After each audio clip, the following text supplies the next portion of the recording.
Peace, family, peace. If you can hear me, please put a thumbs up. Can you all hear me?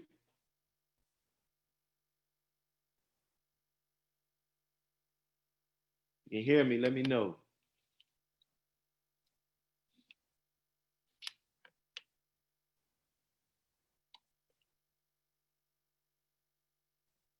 If you can hear me, if you can hear me, put a thumbs up. Gotcha, gotcha. So welcome to another segment of I Have a Testimony. And today we have with us, as you see on the flyer, we have our brother, formerly known as Brother Jesse Muhammad, but now known as Brother Abdul Qiyam Muhammad. So thank you, as I said, for logging in. We ask that you share this, tag some people, share it on your page, you know, tag some people, ask some people to come and check it out. And we're going to get started quickly as soon as I get through these announcements. That's going to be very fast. As traditionally, we always start this segment off talking about what we always start this off talking about what's behind this, right?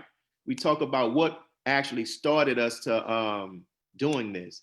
And here are some words from the Honorable Minister Louis Farrakhan written in a letter to the former President George W. Bush Jr. The minister says, I write, quote, you from my prison, a prison without bars that has been made for me because of the passion for truth and justice out of which I speak, and the propaganda that makes me appear to many as anti-white, anti-Christian, anti-Semitic, and anti-gay. None of these accurately describe who I am. I hope that you will open your heart to what I am writing, notwithstanding the prison from which I am writing from, right? And that is from the words of the Honorable Minister Louis Farrakhan. And this is one of the reasons why we do these shows, brothers and sisters, because everybody that we bring on to give a testimony, we are praying that their testimony helps to break the Honorable Minister Louis Farrakhan out of this prison, right? He's out of this prison now, thanks to social media and for our brother who we're going to be interviewing today. But we don't want them to go back into those prisons. And there's still many people who have the minister in that prison in their mind. And we're praying that these testimonies help to free him from out of that particular place. So what we're going to do now, brothers and sisters, is I'm going to go to the next slide, just to show, as we always talk about, we did a survey, and 90% of the people who watch these testimonies say that this has helped them in their faith and as a believer. So you watching this, in addition to you hearing the testimony of the person that we have on, you're going to witness and experience a benefit for your faith, and it's going to help you to become a better believer. We also see where it talks about how 90% of the people said that it gave them a greater understanding of the Honorable Minister Louis Farrakhan. And that's the goal in which we are striving for. Because when we have a better understanding of the Honorable Minister Louis Farrakhan, guess what? We have a better understanding of ourselves, because God helped to prepare this man in his mother's womb for you and I today. So you see, this was just when I read this one last week. I'll read this, what someone says. Says that the testimonies give a more intimate and personal look inside the life of Minister Farrakhan that allows the audience to witness his works beyond when he speaks from the rostrum. The testimonies speak deeper of the love he embodies by his acts of kindness, compassion, charitable heart, and countless one-on-one talks of guidance and wisdom he gives that otherwise I would not be privy to. And this is some of the reasons for this testimony, brothers and sisters. So remember to subscribe to our YouTube page. We want to thank everybody who has done it thus far. Within a month's time, our mosque YouTube page, which is Mosque 46 AV, has reached over 5,000 subscribers within 28 days. And also follow us on our mosque Instagram page at MOSQUE_mosque. Also on our YouTube page, you will find this playlist that we are constantly growing this playlist with clips. Find this playlist, save this playlist, share this playlist. When anytime people start talking about the minister as anti-Semitic, show them this playlist and say, we're going to talk after you watch this playlist. Then we're going to talk about, he killed Malcolm. Listen, we on an offensive as a Nation of Islam. Here's another playlist that we're growing, where it has clips from the Honorable Minister Louis Farrakhan, lectures by the Honorable Minister Louis Farrakhan addressing this issue. If you're in need of prayer, you or your family that's impacted financially, spiritually, health-wise, mentally-wise by this COVID, please give us a shot, give us a call, send us your name, email us, let me know so I can submit it to our prayer group so we can say some prayers on the behalf of you and your family. Also, we're in the process of trying to pay off our mortgage building, and we will love your help. Whatever you can give, if you can go right now and send something to our Cash App at $Mosque46, or you can go to www.noineworleans.com. We will love whatever it is that you have to contribute. And we're happy to say that, inshallah, on next Sunday, we're going to have our student Mid-Atlantic Regional Minister, Brother Abdul Qiyam Muhammad, God willing. But today, family, go back. This is the brother that we have, and we are going to get right down to this interview, and we're so happy that our brother is joining us today. So let me get to this, do the little housekeeping. Go, get my camera up. There we go. All right, here we go. Let me get in. Who's that? Oh, brother. We coming, family. Oh, here we go.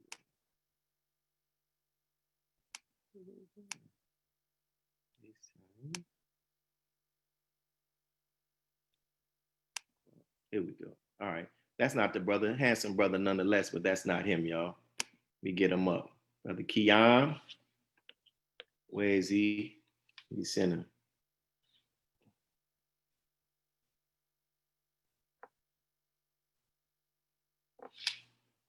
So as soon as he logs back on, we're going to get started. That brother right there.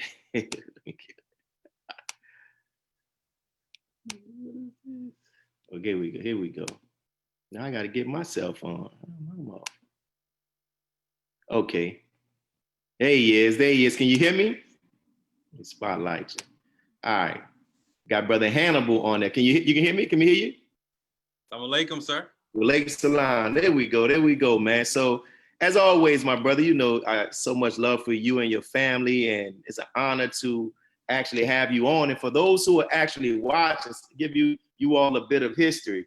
The brother that you see us interviewing right now is really the first person that we actually had on to do the testimonies. And he played a big role in motivating me to begin actually doing this. And we have it, the video, I'm gonna find that video, we got it back at our mosque, where before we would do the interview style, people would come and do a lecture. So he was brother Jesse then, but brother Abdul Qiyam, he was the first. So how you doing today, my brother?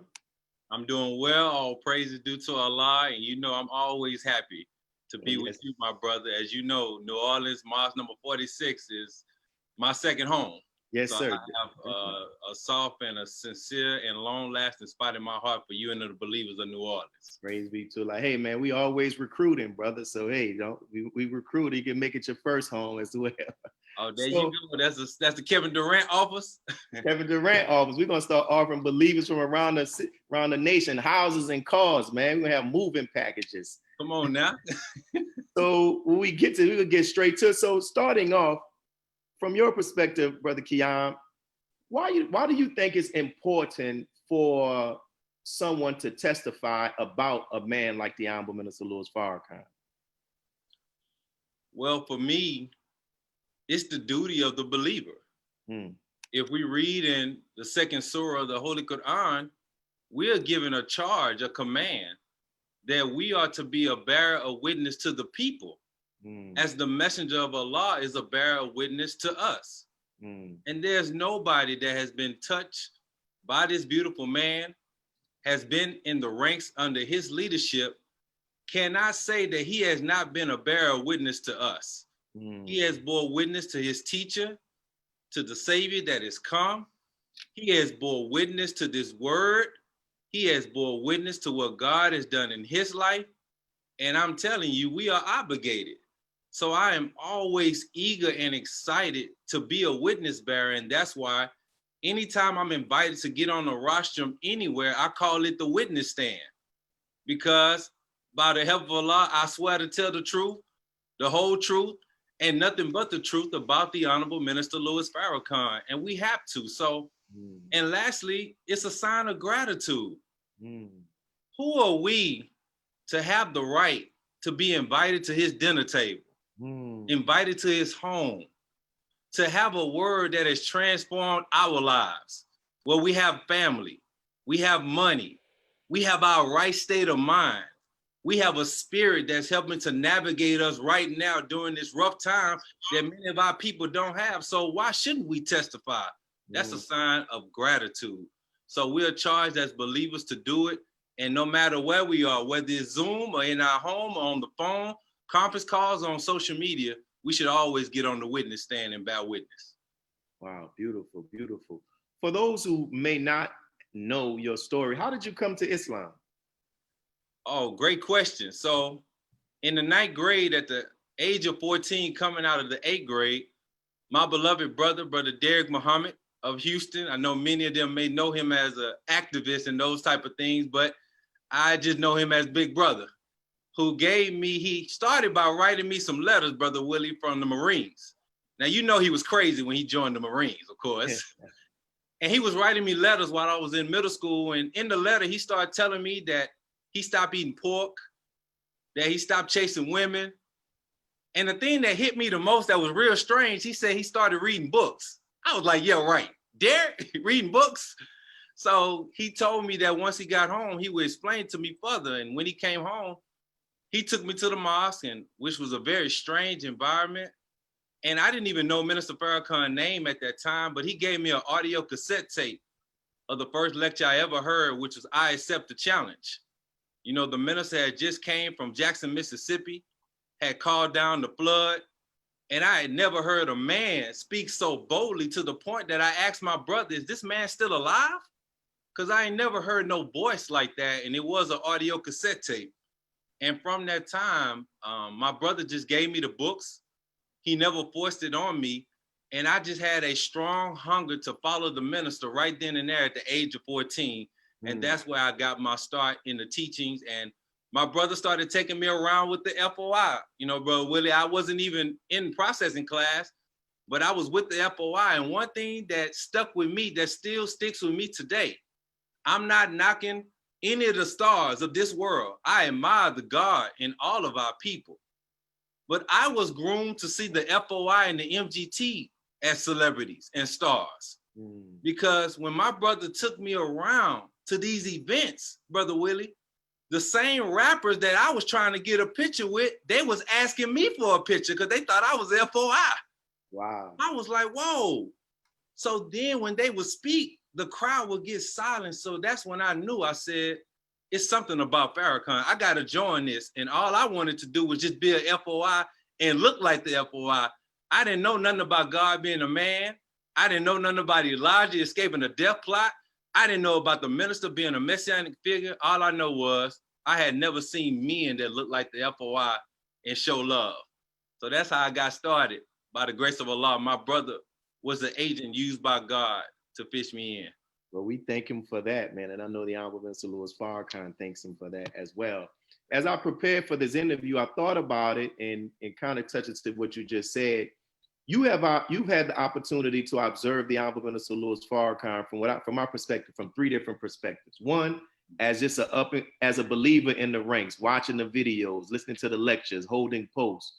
Then your interaction with him increased because you were a writer for the Final Call newspaper, and I know that you shared me like how he was concerned about the Gina 6, about the brother who was lynched in Mississippi, and you sat there and you gave him, you updated him, kept him abreast, and he gave you guidance. And now you're working with him in regards to the social media. So like it seems like your view and interaction with the Honorable Minister Louis Farrakhan has evolved, right? That interaction. Can you explain in that process, how has your view of him evolved? Because you've gotten closer, if you get my point. Yes, sir. You know, I have fallen so deeply in love with the minister that it's gotten to the point that I don't even worry myself about anybody questioning it anymore, Brother Willie. Wow. To be drawn in such a manner like this, that I wasn't looking to do this. Anybody that's known me coming out of Muhammad Mosque number 45, since I came through the door, I just been trying to work and soldier. When any post assignment I was given, my first post assignment at Savior's Day was the back door that was chained up where nobody could get through it, you know? So the value of coming through the ranks, but I came through the era where we studied. And so I felt I had an intimate relationship with the minister through scripture before I ever met him in person. I didn't meet the minister and shake his hand until 2010. Wow. I got registered in 1997. So I felt I had already been near him because I felt I had a relationship through the word. And watching and hearing his student ministers represent him and, you know, holding posts on his door and having the opportunity to just see him pass by, you know? And so that's how it groomed me. And I got confirmation with this. This is the first time I've shared this publicly. Uh-oh. You know, I actually resigned from the Final Call newspaper at the end of December. And for those that know, I didn't have a journalistic background. I majored in engineering at Prairie View. But because I love Muhammad Mosque number 45 in the Southwest region, the then editor, Sister Dora, I wrote her and said, look, we doing some big things down here in the Southwest region in Houston. Can you all cover anybody else outside of Chicago? And she told me, brother, why don't you do it? And I said, wait a minute, I didn't say I'm gonna write it. So I just started submitting stories on the success of the believers. And Sister Dora later told me that the minister brought me on staff because he loved the spirit of my writings. Wow. Not necessarily because I was the best writer. Wow. So it was my love for my city and region and for my nation that I started journalistically. And then as things began to grow in the Final Call and things, you know, I wrote the minister a letter, beloved, which was the hardest thing I've ever done. I had never wrote him a personal letter. And I said in this letter, Brother Willie, I said, I felt that I'm a wide receiver being asked to play nose guard. And I can't be the best helper for him in the way things are going. So I wanted to step away. Well, I didn't know that a month later or so, January 2010, I would get my first call from the Honorable Minister Louis Farrakhan. He read my letter while he was in a meeting.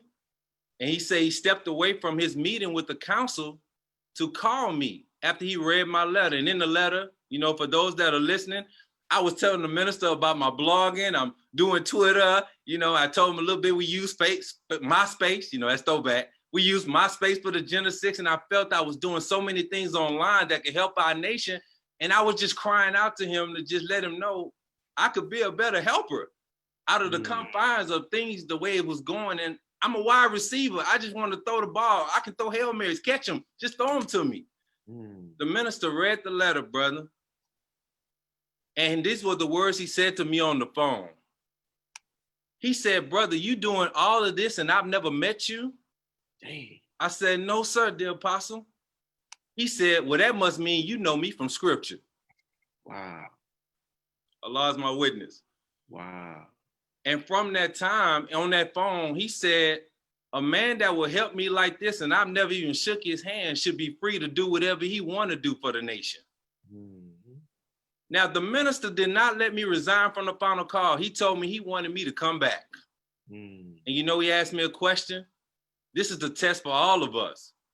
He said, brother, but if you got something better that you want to do, he said, then I'll take it into consideration. I didn't hesitate, Brother Willie. I said, I only want to do what you want me to do. And he said, that's the answer I was looking for. Wow.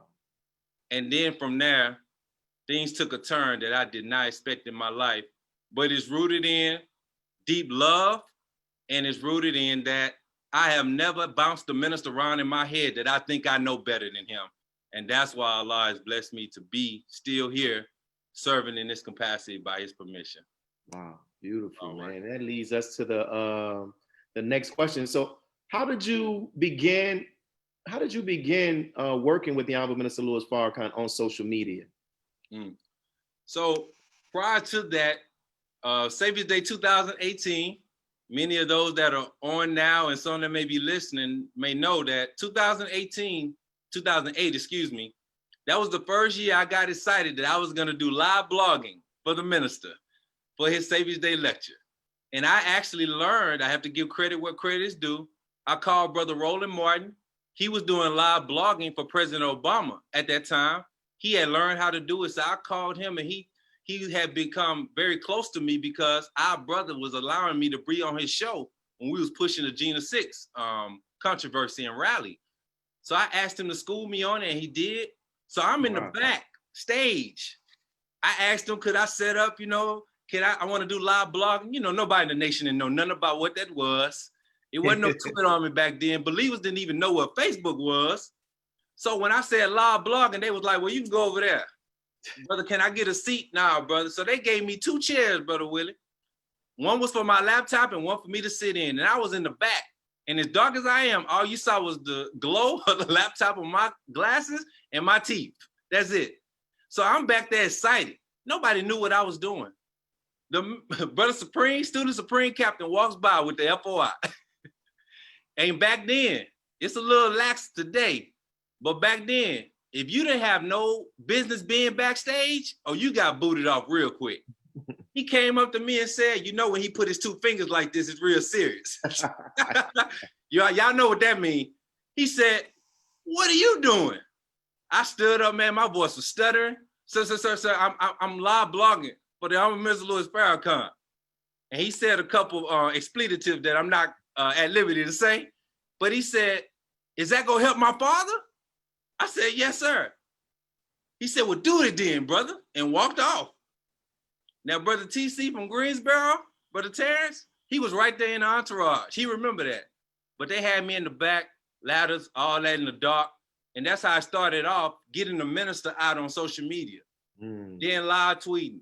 Then my brother that's on, Brother Hannibal. We was the ones on Facebook. Nobody else was on it. And we was tweeting his words and putting it on Facebook.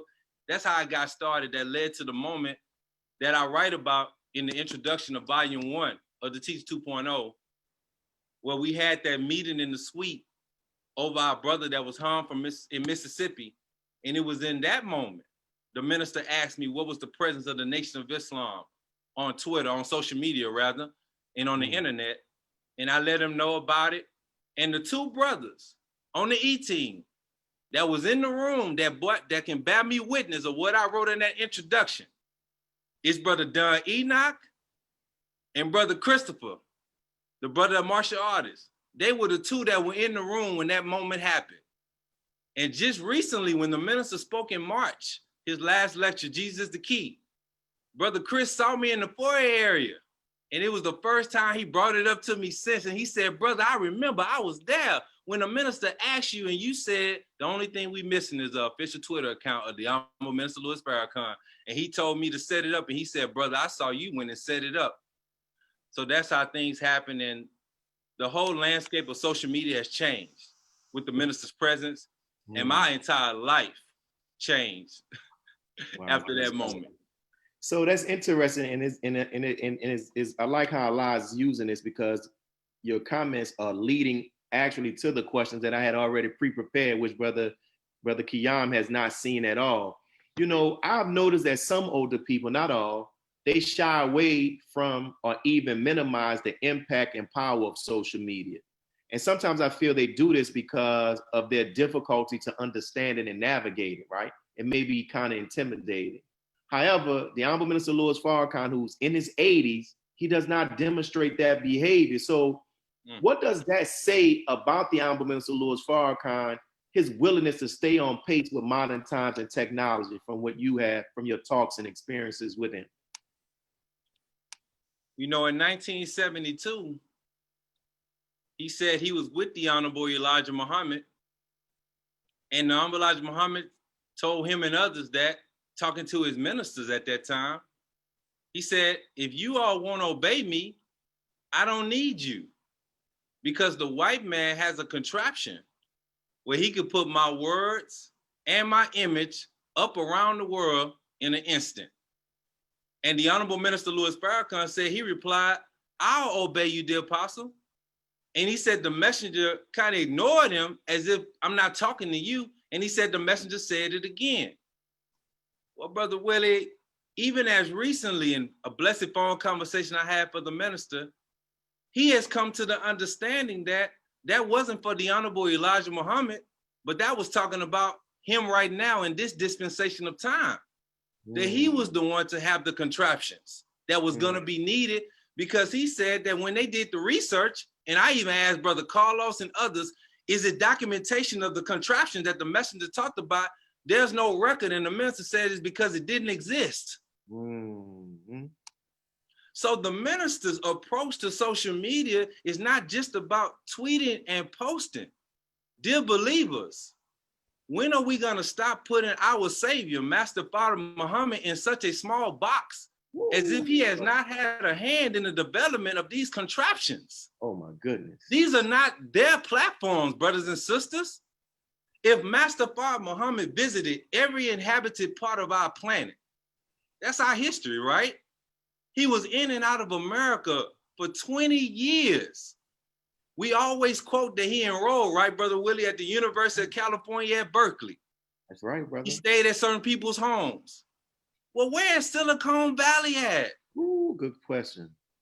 Wait a minute, if he could speak all these languages, right? 16 languages and write 10 of them fluently, right?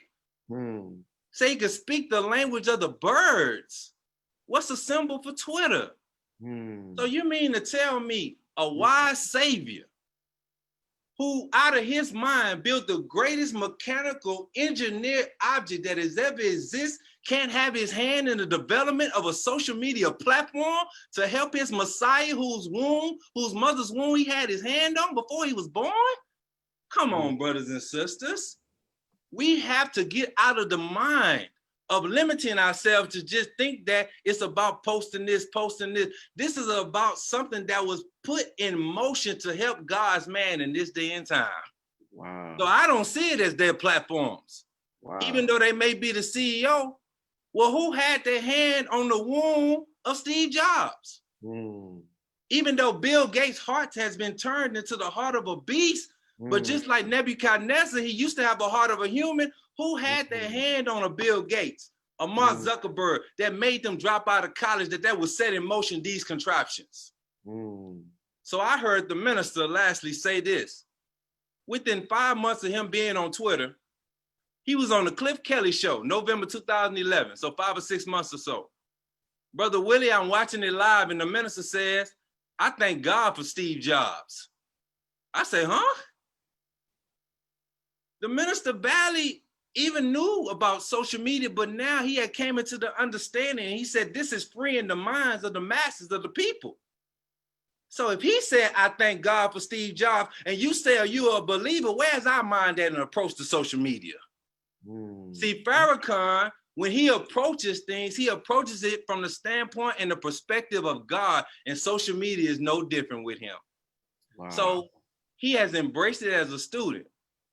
Brother Willie, imagine getting a call at 11 o'clock at night from a man that is busy as him, trying to figure out the jargon and the language of social media so he can understand it better. Wow. Imagine a man calling, asking for feedback on a lecture because the minister has not been used to. This is not a shot at anybody. It's just a different dispensation. The minister has not been used to receiving rapid feedback after every lecture. He's never had that before. This is new to him, so he's so excited and in love with it. So the minister's humility as a student has caused him to embrace this social media. And because he always keeps the Honorable Elijah Muhammad at the forefront of his mind, as he has gone down and years has passed with this social media, it has met with things that the Honorable Elijah Muhammad said to him that is fulfilling scripture and fulfilling words that the Honorable Elijah Muhammad said of him. So I encourage us as believers, just as he told us, if you want to master anything, you got to approach it with the mind of a master. Let's stop masking our fears. Let's go ahead and embrace these things. You have young people in your city that's willing and ready to teach you anything you may desire. Come on now. If you still intimidated after your father, who's over 80 years old, has embraced this technology, and you still talking about you afraid of it, come on now. Everywhere he say go, what? Everywhere he go, go. That's right. Well, he done went to social media now for a long time. It's about time that we all go in the same direction. And it's amazing how the minister talks about when he first recited, when he made the pledge before the FOI, said that he's going to take this teaching to every nook and cranny. And one of the digital instruments that they have is called a nook. You see what I'm saying? So it's interesting. So you shared with me some of what you witnessed with the Honorable Minister Louis Farrakhan as it relates to him answering the hundreds and thousands of questions that were asked of him on Twitter and Facebook. Can you share more of your experience of him striving to make sure he responded to all of those questions? Because you said sometimes you would be concerned, like, Brother Minister, I don't want to, we've done is this too much? But he would just, no, let's go. Can you talk about that? Right. So first it started with, he would just call me once a month. Sister Amina would set up the call, and I'm nervous, brother. Look, when she told me to save the minister's cell phone number in my phone, I was like, are you sure? Because, sometimes we do them pocket calls and skip text messages. And look, hey, I'm blessed with this name, but trust and believe, Brother Qiyam got a lot of cleanup to do. So I don't want to mistakenly send the minister no crazy emojis or anything, right? Yes, so I'm like, are you sure? She said, save it. So when he calls me, look, I'm so serious. Every time the minister has called me, even as of 3 days ago, by Allah's permission, it's always like the first time. It's never gotten old. And so when we started, he would call me and we just started answering with about 10 questions. Because the minister was trying to fill it out. And plus, when he found out it was just 140 characters, Brother Willie, he was like, wait a minute, brother. That's just a sentence. I speak for 4 hours. So the minister took it on as a challenge to be very concise in his responses. And when he would go way over, he would be mad at himself. Wow. Kind of like when he's practicing his violin and he's talked about certain things with his teacher that would hit him with a stick and things like that. Well, the minister would be on himself on the call saying, that was too long. Let's do it again. Ask it again. But he never knew any of the questions in advance. So as things start to pick up, this is what made him really get excited to answer more. When I started compiling feedback, just out of my love, I wanted the minister to see that his time wasn't wasted, Brother Willie. I wanted him to see that those 10 people he responded to, they responded back. So I sent it to him. It was just 2 pages. And he called me and said, brother, they really got the answers? I said, yes, sir. These are people that are responding, Brother Minister. Brother, it set him off. He said, well, we're going to do 25. Then it went up to 50. Wow. Then it started being 3 calls a month. Wow. It got to the point, like it is today, I had to just roll around with my tape recorder that I can hook up to the phone real quick, because I could be driving on the freeway and the minister called me and look, you can't tell the minister I'm busy. Like, can you hold on 1 second? I didn't know anything about doing that, so I did. Now, I've never shared this in public. The first 4 months of the minister answering questions, I had a bad tire that I need to have changed. I went to the tire shop this day, but I had my backpack, my recorder, the questions typed out just in case he called me. They were changing my tire, Brother Willie, and the minister called me. It's crowded in there. And Sister Amina was like, Brother Jesse at that time said, yes, ma'am. She said, are you available? What I supposed to say? Yeah, I'm getting my tire changed. Can I call you back? I said, yes, ma'am. She said, hold for the minister. I took my backpack, went over in the corner in this big tire shop, big corporation, went over by the restroom doors, by the water fountain, sat on the floor with my legs crossed, hooked up my recorder to my phone, pulled out the question, and he got on the phone. Assalamu alaikum. I didn't tell him where I was. Wow. All I know is when the Father calls, you drop everything for him. That's what I was trained on. And he answered the questions, and there was 25 of them, and the people in that tire shop was looking at me like, what is wrong with this man? But that's how it's just been. And from that time, it just grew. And the conversations have not just been him answering questions, but feeding me his spirit, feeding me his frustrations, feeding me his joys and his pains. I wasn't,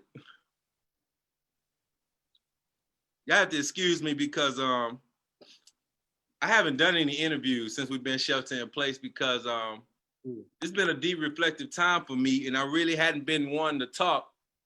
But because I got so much love for this brother, Brother Willie, you know, he know I actually denied him the first time. I didn't want to do it because I knew, but the second time I was like, I got to do it. But because I'm just so full, because to be motionless right now, to be at home with my family, I've been in such deep reflection over these immeasurable blessings that I've been gained to be in this space and serving him. So just bear with me. And so many don't understand. I'm not judging anybody, but I have to take on so much, you know, from him and still function. And it's not difficult at times, in a sense that I'm not complaining, but it's difficult because the minister has an electrical energy about him that if you're not striving, it'll break you down. And if you're not in love with him, it'll break you down.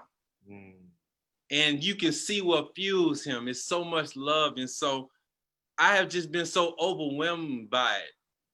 I've cried so much during this time period of happiness, joy, and pain. And so that's why at times, you know, Brother Willie, that when I do get invited to cities and I'm speaking, when it's so far in between of me being invited to speak, you know, I be thinking like some people don't take into consideration that by the time I'm invited to speak, I'm talked to the minister about 50 times. Yes, man. Yes. So I'm so lit and I'm trying to hold myself down and hold back, but nobody knows them conversations that we're having. And to be able to bear that and still strive to not let it overtake you and everything like that, it's a challenge. See. And so that's why I testify the way I do. And the minister, I thank Allah that he would even entrust me. That's the part. that entrusts me to allow me to be in these spaces where it's phone calls or in his presence.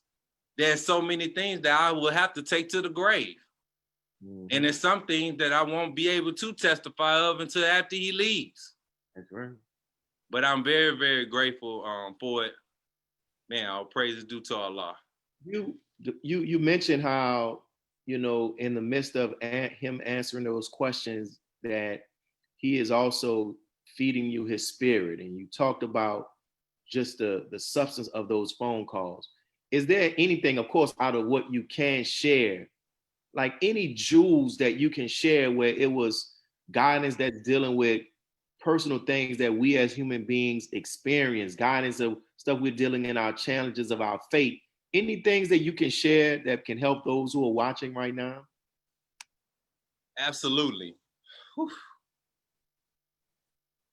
You know, one of the things that the minister is very, very transparent with me that I like, oh Allah, why, is his health challenges.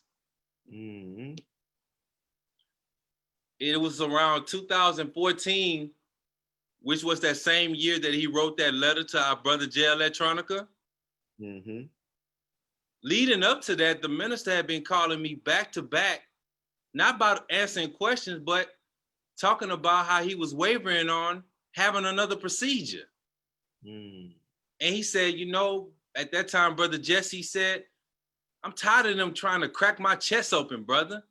Damn. And he said he was at a doctor's appointment and the doctor was pleading with the minister to slow down because he felt that the minister might have heart failure because of the way he works and his schedule, the way he was still going. So he was saying, you got to slow down. And he said, he told the doctor, I don't know the meaning of slowing down. Mm-hmm. Then he turns and he said, but brother, he said, the only way I can slow down is if you all would pick up the pace, brother. Damn. He said, do you want me to keep having my chest cracked open because you all moving too slow? Now he's talking to me, but he's talking to all of us, but it's just me taking that weight because I'm like, I want to pick up the apostle, but I can't speak for everybody else. Mm-hmm. So now I'm crying because I'm like, I don't want him to have to go through, you know, through that. Then he's sharing. He said, well, I'm going to have this procedure, but he said, I got to have you all to pick up the pace. Then a few days, weeks later, he's about to have the procedure. And he calls me from the hospital, brother. Mm. He lying in the hospital bed. Mm-hmm. And the only thing he could talk about is asking about the believers. Wow. And he's talking to me about how many questions do he have sitting that he needs to answer. See, brothers and sisters, that's not in the nation. You got to understand who you looking at, brothers and sisters. That's why I said on the Just Sales tour, this is the divine grind. Mm. We think we grinding, man, but you don't know what grind is till you have observed how the Honorable Minister Louis Farrakhan functions. Mm. So he's in the hospital bed, moments away from a procedure, talking about questions for social media. Then before they're about to roll him, Brother Willie, he says, so brother, have you heard this controversy around our brother Jay Electronica? Wow. Asked me what was my thoughts. Should he dictate a message? And my answer to him, in all honesty, I said, Brother Minister, we're always grateful when we can get a word from you. But I said, at some point in time, we as children have to grow up. Because I was kind of upset about what I was seeing. Mm-hmm. However, he is our father. He said, brother, do you have your recorder? I said, absolutely. The minister started dictating the first draft of that letter to Jay Electronica from his hospital bed. Wow. You don't even know. Man, I can tell. After the operation, he said, after the procedure, brother, I want you to call. He said, before I get out the procedure, I want you to call the editor, call Sister Nubian, send it to her, get her to transcribe it, send it to the editor. And after this little small operation, after this small little operation, I'll call you right back. Wow. The minister called me within minutes of him being rolled out of the operation, asking me, did I follow instruction from him? And then he spent the rest, I'm closing this point. He spent the rest of that night all the way until 8 o'clock that night editing that letter from his hospital bed. Wow, man. Just to give us a word of guidance. And all of that was brought to mind when I saw Brother J Electronica, the title of his recent album, Written Testimony. Written testimony. See, I have a written testimony connected to that letter that he wrote to our brother, which has a lot of weight, even more today than when the minister dictated. And I would invite all of us to go back and read what he wrote in that letter and looking at our brother J Electronica's album. And see, this is the power of the testimonies, because if any of us have even got a minor surgery done, tooth removed, root canal, you know that minutes after that, you ain't in no spirit to be talking. This man just had a real, he said it was minor, but and minutes after, his mind is still on us. And I'll say this, you mentioned about how the minister said for us to pick up the pace. And from my being around you and talking to you, brother, I feel and sense the Honorable Minister Louis Farrakhan's spirit in you, right? His passion, his fire, I see it. And you have a sense of what he means. So when he says pick up the pace, what are some things that those of us who are watching this video right now, who will watch it, what can we do individually to pick up the pace? Well, just like his father and teacher, the Honorable Elijah Muhammad, the minister's first primary concern is, are we going after his people? Mm-hmm. And many of us, I have to say that we have been so eager to report to him the bad things very quickly. But sending the minister the good news or reports of activity in our various cities, they've been far and in between. I'm telling you all personally what he has said to me. It seems that I don't know why we have this affinity with sending him the negativity and the foolishness and beefs over the years, but when we are making some kind of progress that are going on, And I have to tell you, Brother Willie, that early on, I was being attacked. My character was questioned because I was making the minister happy by Allah's permission by letting them know what's going on social media, the good feedback, the amount of views, what we doing in the streets, I love giving the minister good news. Why? Because that's healing for him. How is it that we recite so effortlessly that the Honorable Elijah Muhammad said that if you go to the bedside of a person that's not well and you speak a good word in their ear, right? Within 8 minutes and 20 seconds, 500 seconds, right? It gets into the bloodstream, travel from the head to the feet, back up. You will see life coming back to them. Well, if you send the minister an email that he's blessed to receive and read on his iPad of good news of the work that we're doing, that shows that we're picking up the pace and we're not complaining and we're not beefing and tearing one another down. Don't you think that positive energy of your email gets into his bloodstream? What do you know? A brother asked me a question. Well, somebody said this. First, his daughter said it to me, and then he repeated it. His daughter said that my father said that by the permission of Allah, helping to get the minister on social media, you contributed to preserving him. Because he had no longer had to concern himself with crisscrossing the country, which was doing a wear and tear on his physical body, even more after he had his major operation in 2007. So there was a certain level of him being preserved because he wasn't crisscrossing the country like he had to, because he can sit back and speak to the world through these contraptions. And I broke down crying because I never thought about that. So think about, if he is the one to deliver the good news, you mean to tell me in your city you don't have no good news to deliver to the man that's giving us the good news? The Holy Quran says, give good news to the believer. So the minister, I have watched and listened where he's read things on the iPad. He'll call me. He sounds like a little child, just so excited to hear the positive impact. And it's gotten to the point now, Brother Willie, even when people are cussing him out and calling for his death on social media, it gives them joy because he's laughing, but at least he knows what people are saying and doing. So feedback. See, we're talking through Zoom. We talk about our Twitter feed, our Instagram feed. right? Our Facebook feed and all of this, we'll ask ourselves, what are we feeding to the man that's feeding us rivers of wine? Mm. So I got to the point that I didn't care what nobody said about what I'm sending to the minister. And I'm going to tell you straight, I've had my reports questioned.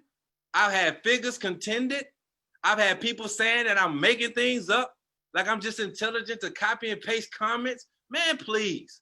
I'm in the job of want to serve the man however I can. And I don't care if I have to copy and paste 10,000 comments for him.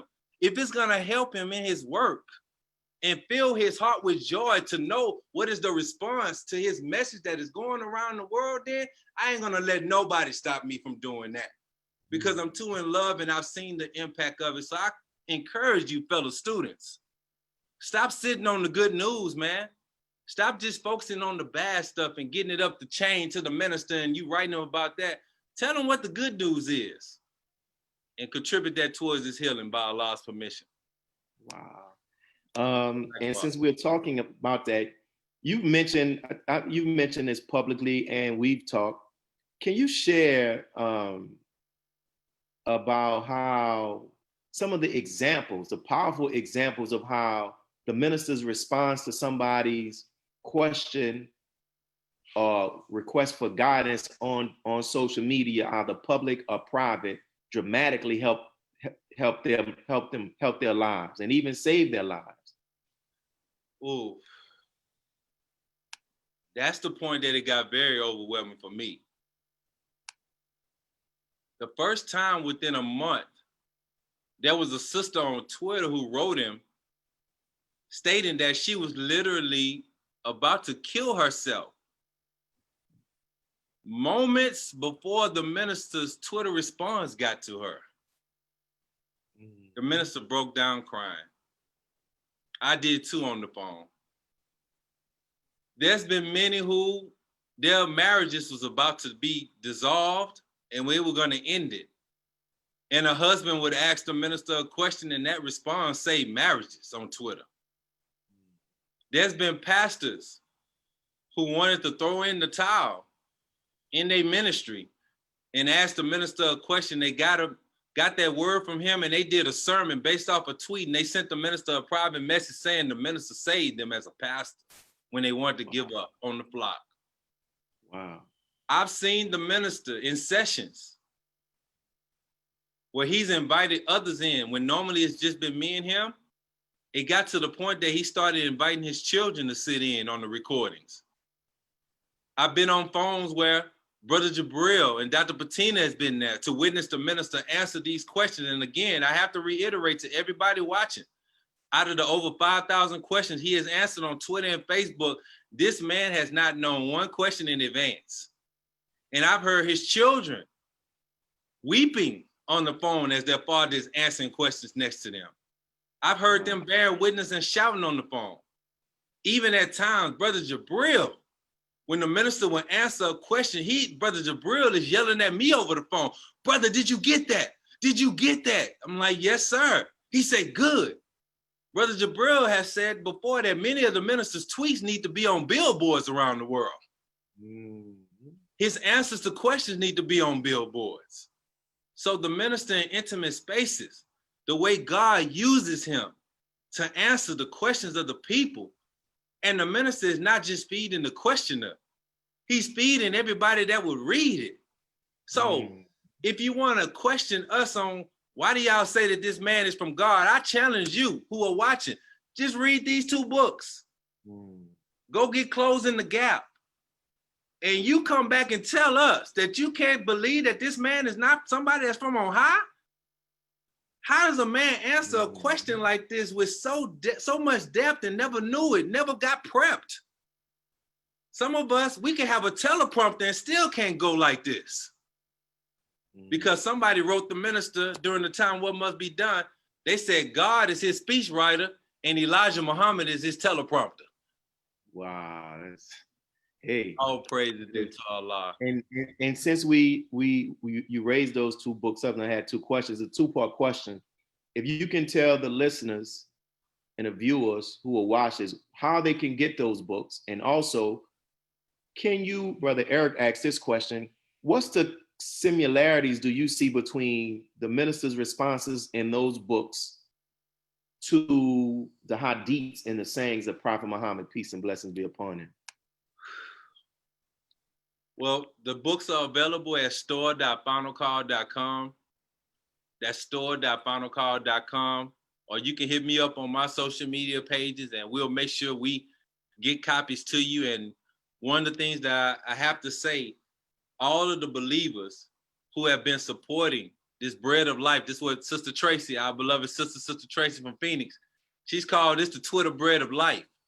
And this is a campaign that we've been on that since we could no longer go in the streets during quarantine, that didn't stop the truth trafficking. So Brother Willie, these last several months, we have been quietly shipping and gifting people via social media copies of these for the last several months as people have been sponsoring them. And people's responses, again, have been just like others, how much they're getting from it. To our beloved brother, Brother Eric, as y'all know, I love my brother dearly. And I have to bear witness that when I went through a rough time, you know, and I wasn't able to stay with my mother out of college, a little rough moment, I packed up, she might be watching, Sister Vicky. She had some little small little car. I called her, I had to pack my stuff up. And the only person I knew I could move in with was Brother Eric. And I stayed with Brother Eric, and I think just about every FOI from the 90s I stayed with Brother Eric's story for some reason.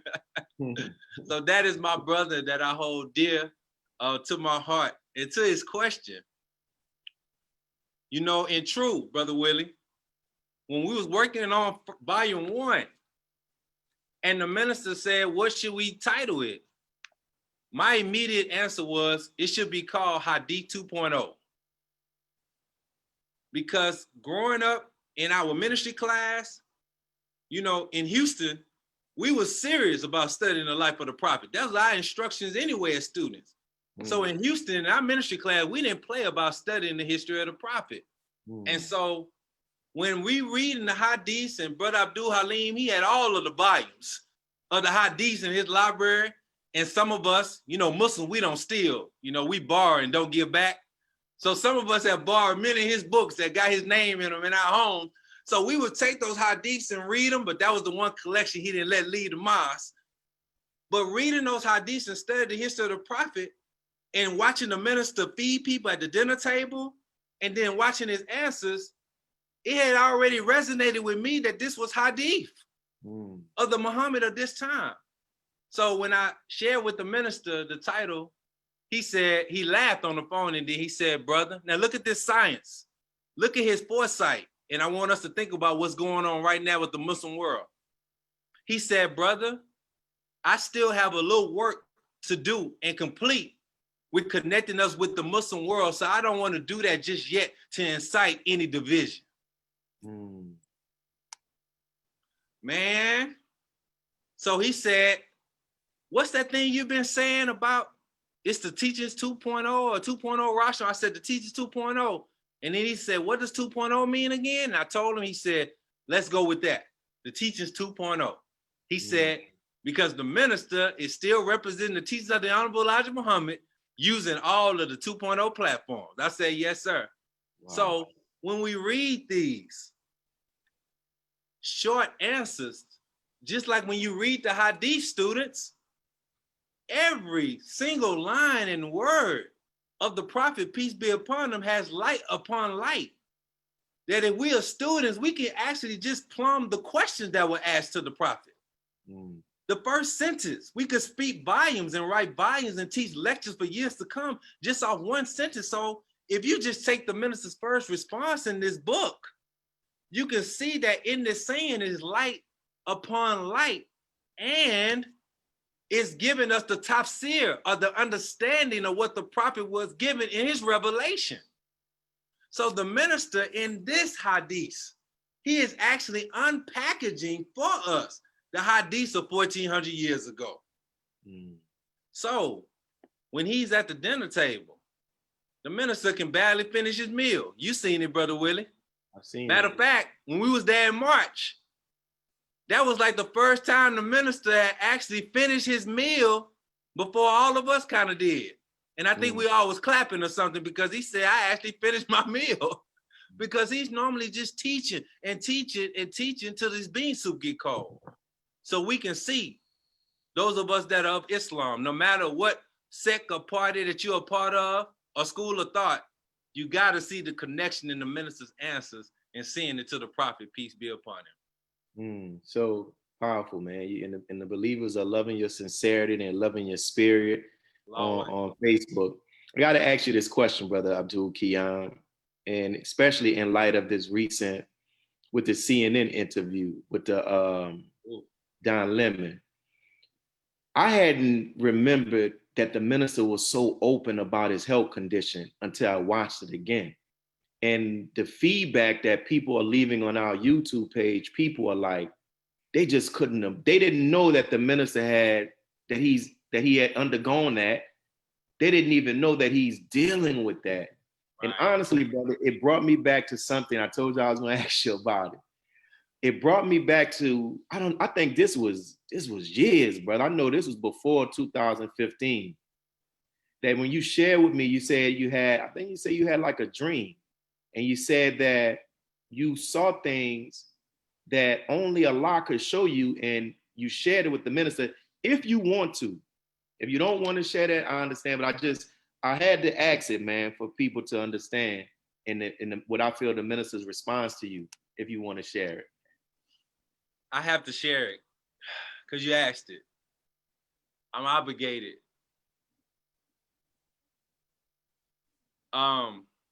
So in November 2011, those in Houston know, and in the Southwest region, the minister blessed us with his presence to speak at Prairie View A&M University. And many may not know, but that was the first time the minister had a message to the colleges that was live tweeted. He trended in Prairie View's area, trended in Houston. Those that remember, it was packed at the Baby Dome, and it was packed in the overflow at the auditorium. And the minister was just getting back on the college campuses. He had just went to Howard a few months before that. But even everybody said that they had never seen the way the NOISA, Prairie View staff, Mars 45, and everybody that helped, they had never seen anything like this in the minister's return to the colleges. So I was in my little corner, for those that remember. I was stage left in a chair with my laptop in my lap. Along with so many duties, I was live tweeting as well. So I had a nice shot of him on the side. And so praise be to Allah, everything went well. Fast forward, a couple of days later, I had been up real late giving feedback for the minister. He wanted to know the reactions from Prairie View, so I was doing what I normally do, combing through social media. So I went to sleep late that night, and I had an experience. He called it an experience when I shared it with him.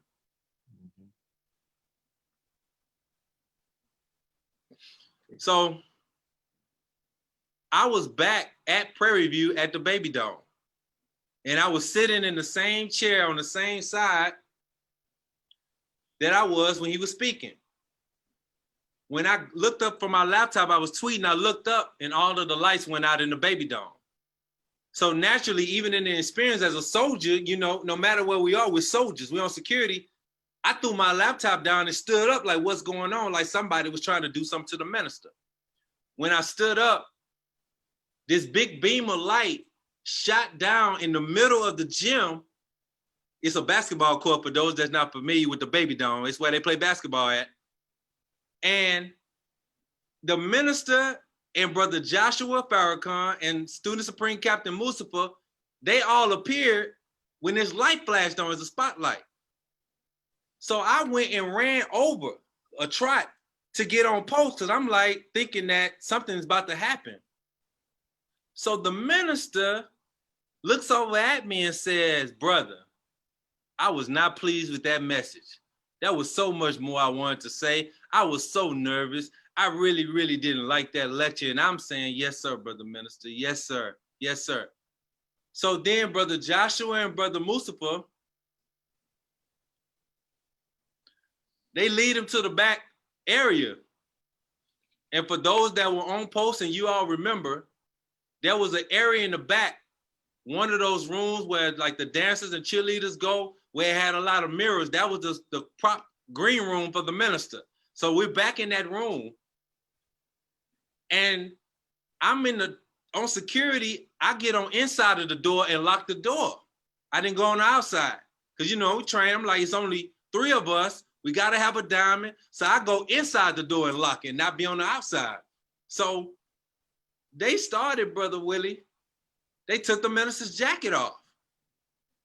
And I'm looking straight, but then I'm kind of cutting my eyes because I'm trying to figure out what's going on because there's nobody else there. The building is empty. So my security mind is saying, I need to see what's going on.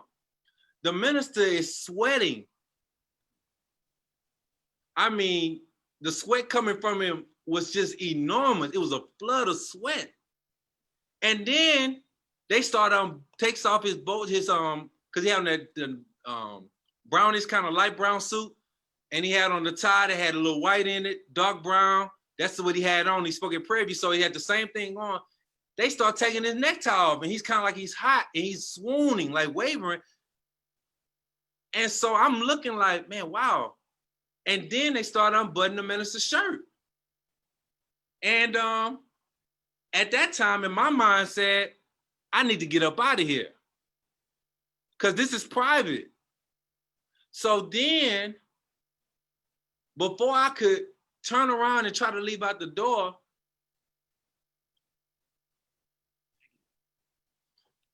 they took the minister's t-shirt off. And I did my best. I didn't want to look. And so I looked down because while I had never seen him like that, I've known of his surgeries and heard him talk about it and what he's been carrying with his bags and everything. I knew I didn't want to see it. So I immediately turned around and tried to leave out. And he said, no, Brother Jesse, you stay. And he called my name and forced me to look at him. Mm-hmm. And what I saw of his scars and the bags and surgical scars, I just was trying to hold myself back. And as I'm about to break down, he looks at me and he said, you remember what you saw, because you're going to have to tell it one day. And I woke up. Wow. It was about 2 a.m. And I was crying, just crying. So I shared it with my wife, just to tell her.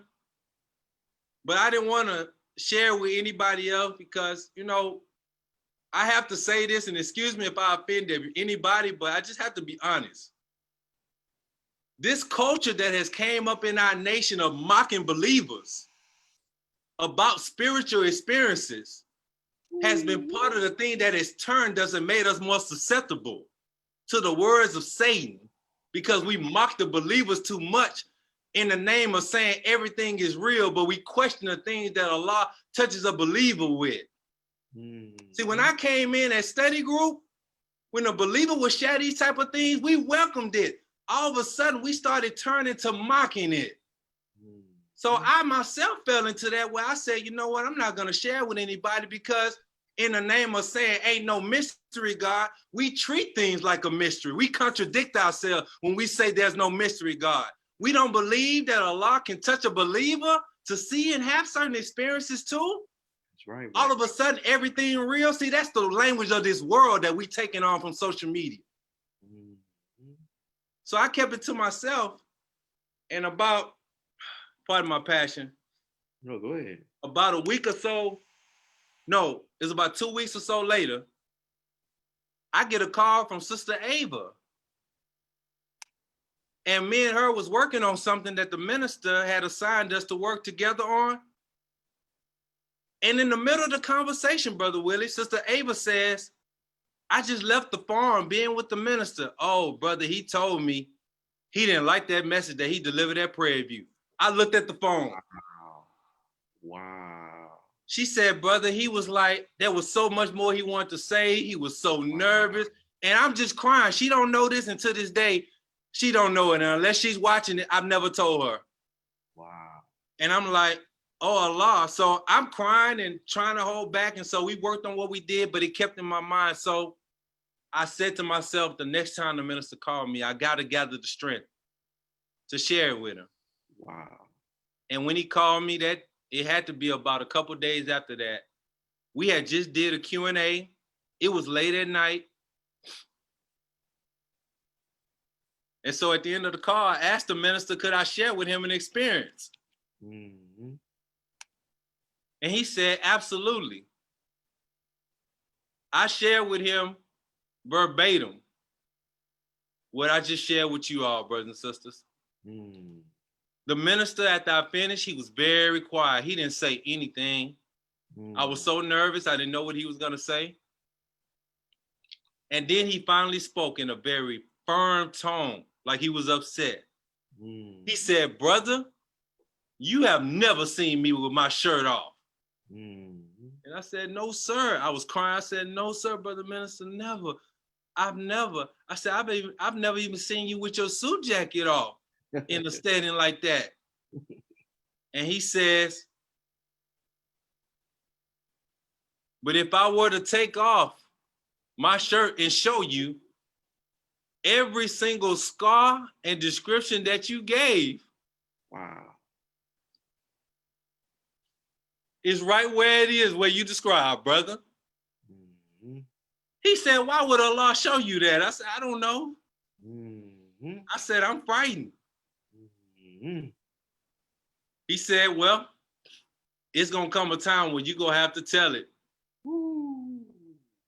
So I guess this must have been the time to tell it. Oh, man. And we thank you for sharing that, man. And we know what the Honorable Minister Farrakhan has said about the healing that is stored up for him, man. That's right. That's right. And it didn't weaken me in faith in seeing it. It's just when you love a man, you don't want to see him like that. And so I started thinking about the E-Team brothers all these years.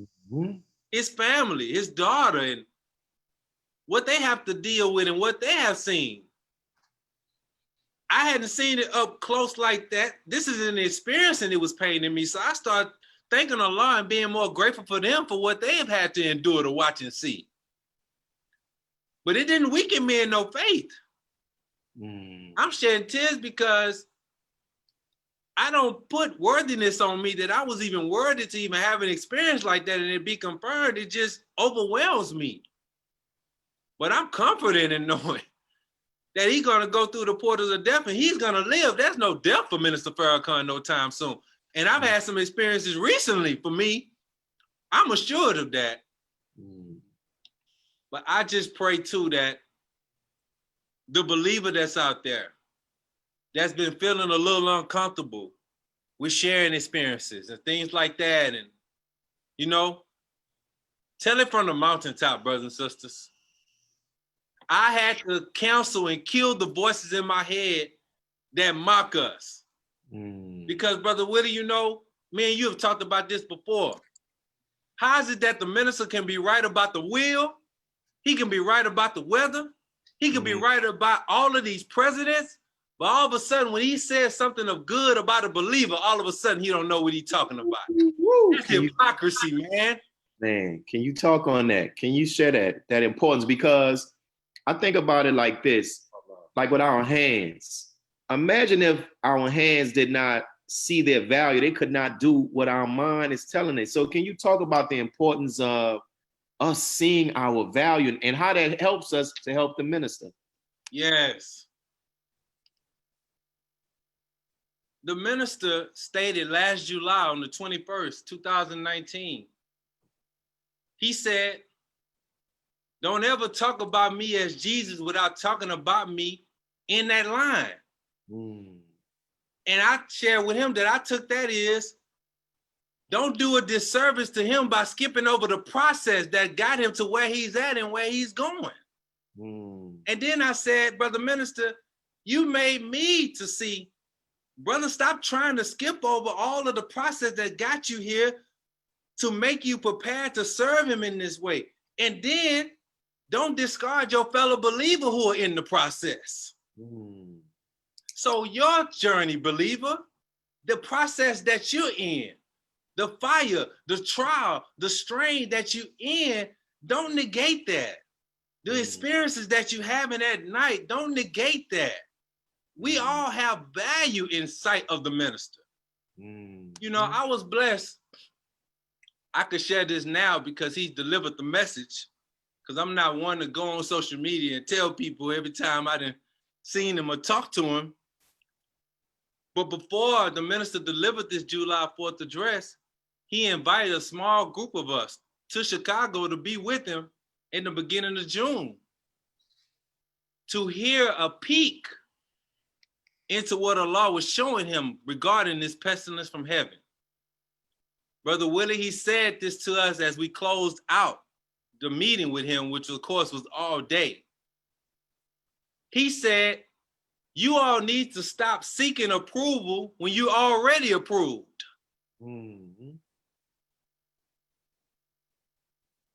He said, you all need to stop doing things for approval and start doing things for the advancement of the cause. He said, God has already approved you. So who are you trying to prove yourself to if God has already proved you? He said, you hear, right? So he said, we have to fall more in love with ourselves. And he said that we have to learn to pull out the treasure of our fellow brothers and sisters. So he said, love ye one another. Jesus said, as I have loved you. The least believer has so much value in the sight of the believers. And that's why when it comes to doing business and our marketing, I have always been against those who say, well, we're just reaching the believers. What's wrong with that? We have not tapped into the full market of all of the followers of the Honorable Elijah Muhammad and Minister Farrakhan. So how are we in our so-called business mind arrogating to the fact that we have tapped all of the treasures of the market of the believers? You need to stop it. See, we have bought again into the trick of diversifying of this world's business accomplishments and acumen, as I would say. Because we don't think the believers have treasure in us to offer something by them supporting our products. I love seeing the believers support anything I'm doing. In fact, that gives me the most fuel. Because the messenger said his greatest asset is the believer. I just wrote that down. Asset? The believer mean that if you put that believer into a meeting of exchange, you're gonna get more in out of it than what they put in of it. So the believer is not a liability. The believer is an asset. Ooh, brother, you did. So we got to stop putting ourselves down. And lastly, the minister during the Justice L's tour, we were in St. Louis. And he talked about a quote that the Honorable Elijah Muhammad said to Brother Malcolm. He said, he told him, brother, stay where I put you and hold your position because they don't have nowhere else to come but this way. And then the minister, it was about 6 of us at the table. He said, I'm telling all of you all, stay where I put you, hold your position because they don't have no other place to go but this way. What are we seeing right now? So the believers are a great asset. Great asset. The believers will make your credit rating with Allah go up if we treat them right. All praise is due to Allah. I could do these things for a long time. I always struggle to discipline myself. I have 3 more questions, man. Yes. I know it's. I want you to think about your time being around a minister, and if you can share an example for each of one of these or guidance that for each of these, can you think about 3 qualities of the Honorable Minister Louis Farrakhan that you have witnessed and just been blown away by, and the circumstance that you can share when you witness these 3 qualities? Number 1, the minister is the master of listening. Whew. The minister doesn't sit at a table trying to hear you to formulate a response. He's genuinely listening to what you're saying. He could be in a room where there's his research team, the council, laborers, and all these meetings I've been in. I watch how the minister makes an individual who's in a room of 100 people feel like they're the only person in the room. When you're talking, he's absorbing you. And he's also feeding you something as he's taking you in. And it's because he's being fed from on high as you're talking. So he's not trying to think of what a response is. God is formulated in him. And so when he's listening to you, he makes you feel like you're so special, and you know you are. And when you shake his hand and he makes that eye connection, Minister Farrakhan doesn't make eye contact, he makes eye connection. Ooh. There's a difference. And when the minister, I've done this and shown this in some of my lectures for those that were watching. When the minister shakes hands with people, go look at his pictures. He always uses two hands on one arm. Mm-hmm. And one of those has his thumb on your pulse. Mm-hmm. Oh, we not paying attention. Mm-hmm. Something is happening in his communication, but he's listening to the words out of your mouth, and he's listening to the pulse of your heart and your spirit. So God is formulating in him the word that you need right in that moment. So number one, the minister is a master listener. Mm-hmm. I've watched him. Even if we beefing, people got beef at the table and everything. I've watched this man like a grandmother that knits a quilt.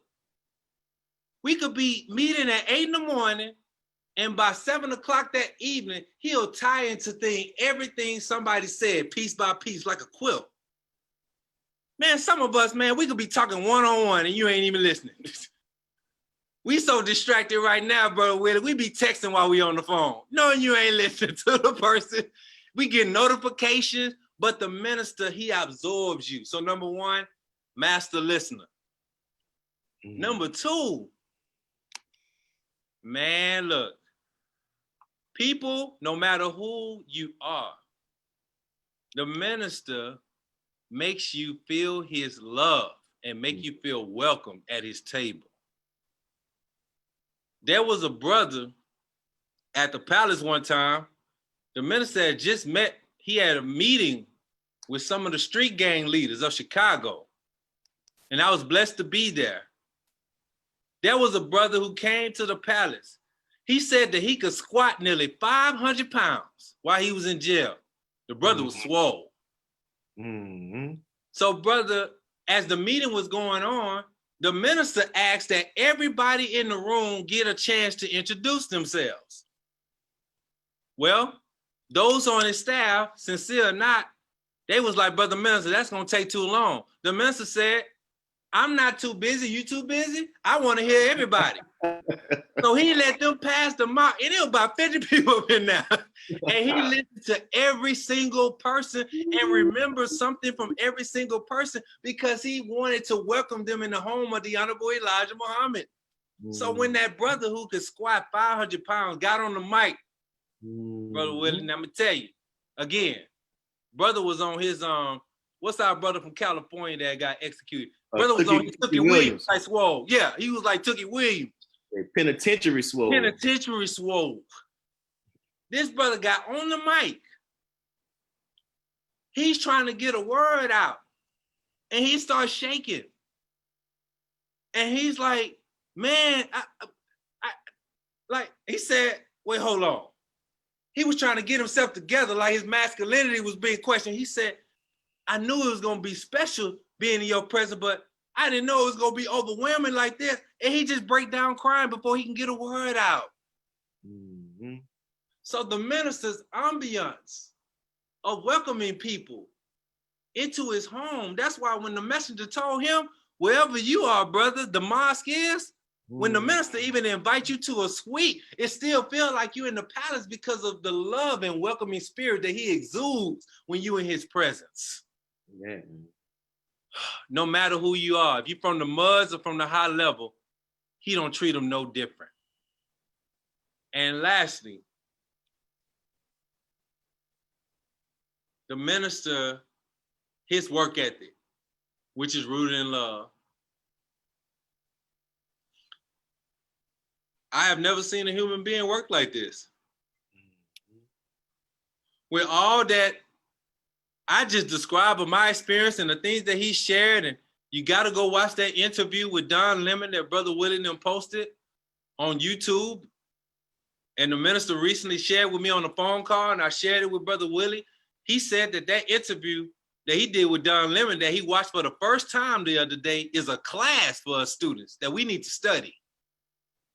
That he did just weeks after his horrific operation. Weeks. So now I'll close this. Whew. The Justice of Els tour. Man, I gotta call out my fellow witnesses. Those of you all that was on that tour, man, yo, y'all gotta get off the sidelines, brothers and sisters. Mm-hmm. It's bigger than being there just holding posts. Yeah, brother. Y'all saw something, man, and I did too. So like when a brother like Brother Willie or Brother Joshua, somebody call you to the witness stand, man, just that Justice of Els tour alone, you got a lot to tell. Yeah, brother. Y'all saw that man work. During Detroit, the minister had pneumonia symptoms. Ooh. People can die from pneumonia. Wow. You brothers and sisters that was on that tour, you saw that man. And that's why I did my best to bring you all on the journey like never before and post as much as I can on that tour because I just wanted to bear witness because I was in awe and just blown away that with all this man was battling, man, he would not stop. Mm-hmm. So when we were in Detroit, the minister, he was sick real bad. Mm. He had one of them real bad coughs, like it's just something that just stuck right here. Yeah. And even Reverend Willie Wilson was pleading with the minister, brother minister, go home, please get some rest. Wow. Then our beloved Mother Khadijah called him. And there's others, y'all are witness to this. She called him in all sincerity, and she was like, I couldn't hear exactly what she was saying at the time, but you could hear her voice on the phone, and the minister is just smiling. He gets off the phone and he's chuckling. And he said, she want me to come home. This is just a couple months before 10/10/15. Matter of fact, this is like September of that year. Mm-hmm. And she's trying to get him to come home, and people are calling. She said people are calling her and saying, tell him to come home. He's got student ministers. They could pick up the baton. Come on home. And the minister said, see, y'all don't understand me. I got to do this or I die. Ooh. Man, y'all didn't hear me. Man, it's committed, brother. He said, what is the job of the sun? Does the sun stop shining light? Does the sun retire? Mm-hmm. He said, I can't let no pneumonia punk me. Damn. Come on, man. How do you think that affect a person like me when I'm hearing that? So that's why the running joke on the Just Els tour was they used to report me to the minister. Man, brother, at that time, like, Brother Jesse don't sleep, brother minister. The brothers that were my roommates, Brother Michael Amir, Brother Don Enoch at times, some other brothers, 2, 3 in the morning, they sleeping with my laptop with my light on. Because after I'd have left his table at 10 o'clock and felt that kind of spirit, why would I want to go to sleep? We got work to do. Dealing, brother. So his work ethic is a case study for us all. Mm-hmm. We got to stop this low-level talk of grinding and getting that work in. No, we need to do a pedagogical study of the Honorable Minister Louis Farrakhan, his work ethic, and how he gets down on behalf of God. And that will give us the full picture of what it means to be grinding. Wow. Because sometimes we accomplish a little bit and we get a little chesty and arrogant. But when you start working with the minister and roll with him, and I have to say this as well, lastly, that's when I really, really learned that those brothers that's on the E team, they're divinely born to do what they're doing. That's right. I believe that. Those brothers are not just No, we got it twisted. Those just not quote unquote security men. No, these are divinely guided men because the way that they was driving, just that detail in various cities where it was a serious threat on the minister's life. The way those brothers was driving, man, I was just thanking Allah for them because I felt their spirit of it, that Allah was moving them in what they're doing because I watched them, Brother Willie. No matter if the venue was 10 hours away or 10 minutes away, them brothers carried out the same routine and respect for the minister every single time with love. So minister really, really worked. And I know I keep saying lastly, that's why you should invite me on. No, listen, hey man, let's get it. But this is the first time I'm sharing this publicly. Oh, that makes it even better. 2 of the E-Team brothers are witness to this. A couple weeks before 10-10-15, they had finally convinced the minister to take a rest. And he went off to an undisclosed place to get some sun, to get some relaxation in preparation to get ready for 10-10-15 to go to DC. Well, I was still working online. Those that know, we was pushing online. The minister's Twitter army, social media, all that was buzzing. That was the driving force by Allah's permission, backing up the minister's tour. Social media was buzzing.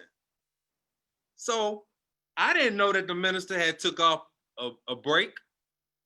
So I was still gathering reports for him, Brother Willie. I was still doing my job.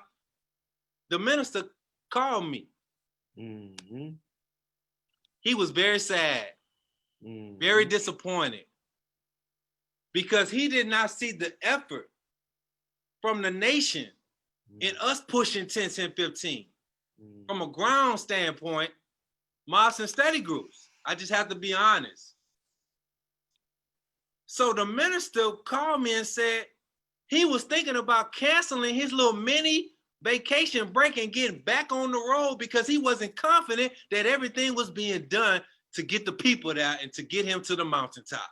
Wow. So he asked me a question. He said, brother, do you have any good news for me?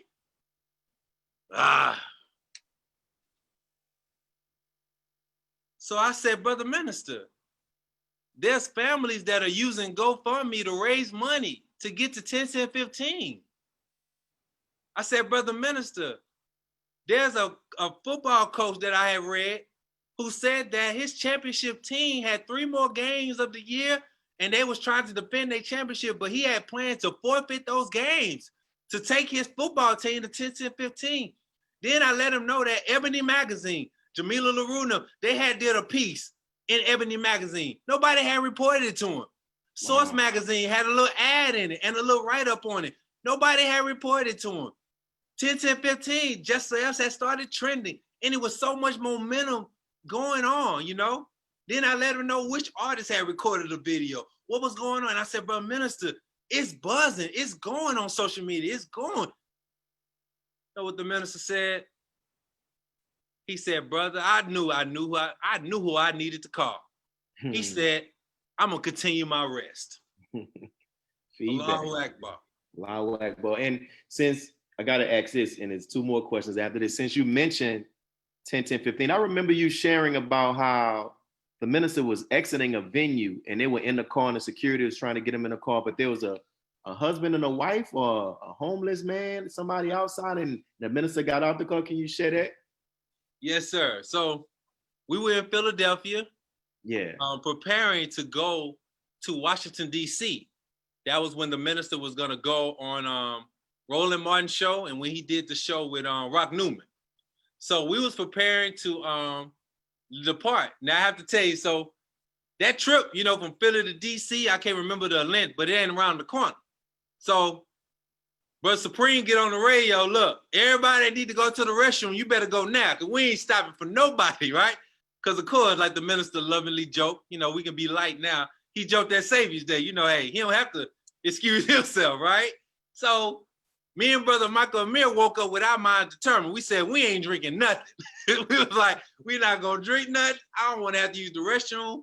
Because being a vegetarian, you know, when you drink a lot of water, hey, so man, exactly.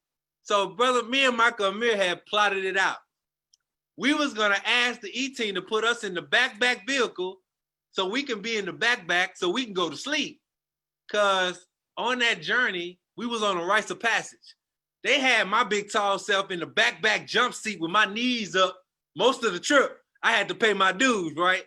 So I had graduated to the seat behind the passenger, but I was happy. D9 was like, you behind the passenger, Jay. I was like, man, I didn't graduate it. But I wanted to go in the back and fall asleep. When I come outside, the seat assignments had changed. D9 said, brother, at that time, he said, Brother Jesse, the minister wants you in the runner. You know, that's one of those, Mercedes-Benz runner things. Yeah, It's about 7 people, very comfortable. And I said, sir, said the minister wants you in the runner. Brother, my heart dropped. I was so nervous. And he actually replaced somebody. And he said he wanted me because he wanted me to read social media feedback to him all the way to DC that I had compiled that night. So when I get on the runner, we're sitting there. It was myself, Brother Lewis Jr., may Allah be pleased with him. And inshallah, maybe we do a part 2. I can really share how watching the minister bringing his children to the table, unlike before, when they have been sacrificed so much so he can feed us. I saw Brother Lewis Jr. at dinner every single night when I was there, or at dinner, at coffee. Brother Lewis Jr. was so hilarious on that trip. Mm-hmm. Then it was, of course, D3, Brother A1 that drives in the front. Man, Brother Grandmaster was in there, Supreme, Sister Aminah, and the minister seated. So I'm sitting down, they got me, I'm waiting, the minister coming out the door. Brother, the seats were so close together, they literally knee to knee, and they sat me right in front of the minister. He's about to get on, so I'm literally trying to scoot. Y'all remember how Reverend Al Sharpton was acting like towards the minister at Aretha Franklin funeral? Like he was sitting in half a seat. Man, I was scooting my feet because I didn't want to touch the minister. And when he got on, he looked, he saw a brother and a sister sitting at a bus stop. He turned around, got off the runner, and went to go greet them. And if anybody has seen me share that picture, the woman, when she realized who it was, her mouth is open. And the brother, he just couldn't believe it. But the minister went right into just teaching mode. And he just started hugging on them and thanking them for who they are and letting them know that they're chosen by God. And he gets on the runner. And when they closed the door, he said, I'm sorry, y'all. I just can't help myself. I'm in love with my people. Wow. He did that so much on the tour. There was many, many times. That's how Young Thug got to meet the minister. It's been many times where the minister jumped in the vehicle. We're about to leave. Somebody requested that they wanted to shake his hand and he couldn't deny them. And he'll stop the whole detail and get back out. Wow. He did it in Ferguson. The minister is just so in love. So in truth, the staff does their best. And I have to tell you, the person that I've seen that's just the most firm with him and that can get away with it is Brother Joshua. You know, he can say, Pop, we got to shut it down. But everybody else, it's a struggle to try to save Minister Farrakhan from himself because he'll go all day long, all night long. And Brother Stu, Minister Patrick of Miami and others can bear witness. When he went to Miami/Fort Lauderdale, and Brother Carlos was there too, man, the minister had us up all the way after midnight talking about what fuels the sun and never tired. So I thank Allah for that beautiful experience. And again, I'm calling you out right now. The same way we on social media and you talking about, yeah, you writing this, call out the synagogue of Satan. Well, right now, me and Brother Willie is calling out you silent witnesses. Those of you all that's been traveling and seeing these things of the minister. The Holy Quran charges us with it. And in the book of Revelation, it said that we will be saved and we will overcome that dragon by the blood of the Lamb and the power of our testimony. So we calling you out to the witness stand. You should be the next person that Brother Willie invites. Stop ducking and dodging. And I specifically want to say to my fellow sisters that are in the MGT Vanguard, We need to see more and more of you all on the witness stand, particularly you all that's been traveling with the minister across seas on security. Y'all know y'all done seen a whole lot. Why won't you tell it? What you waiting on? What you holding back for? You're not gonna get in trouble. It's time for you to step up. Man, all right. yo, look, man. So let me ask you. You mentioned this. You mentioned it when you talked about the brothers on the E team.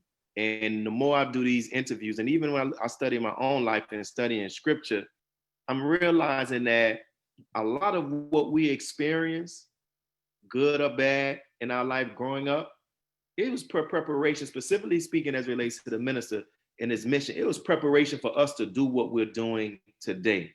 So I'll ask you, as I asked even Father Pfleger, when you reflect back over your life, when you've done it, do you see any specific things or indicators to show, damn, man, I experienced that to help shape me in such a way that I can help the Honorable Minister Louis Farrakhan in this way? And if so, what can you share? Absolutely. You know, me and my brother has talked about it a lot over the years. The way we grew up and the things that we went through, it seeded the ground that we would readily want to help this man and not take it for granted. And then to witness so much of the trauma in our own family and things that we have witnessed, you know, where my mother is concerned, who is now a beautiful registered follower of the Honorable Minister Louis Farrakhan, Sister Mavis. And to see, all praises due to Allah, yes, and sir. to see all of those things that have happened, it definitely readied us for this. See, we wasn't raised in the streets as punks. So it's something about when you have a certain upbringing that when you come to these kind of teachings, it's certain types of soldiers of us that have been through so much, and we now know that this is what we have been being prepared for. It's not easy for you to run us off from this. So I felt for me, it was shaping me with a certain heart to just want to be a servant, because I never really just been tight, even though I love basketball, and don't get me wrong now, I could talk noise with the best of them, but for the most part, I never been a limelight seeker in a sense.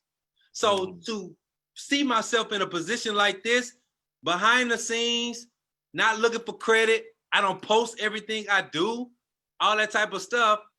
I'm in love with the minister has shown me that I've been prepared in a way. I love doing what I do and not worrying about who get the credit. That's part of me. Everybody can't be that way.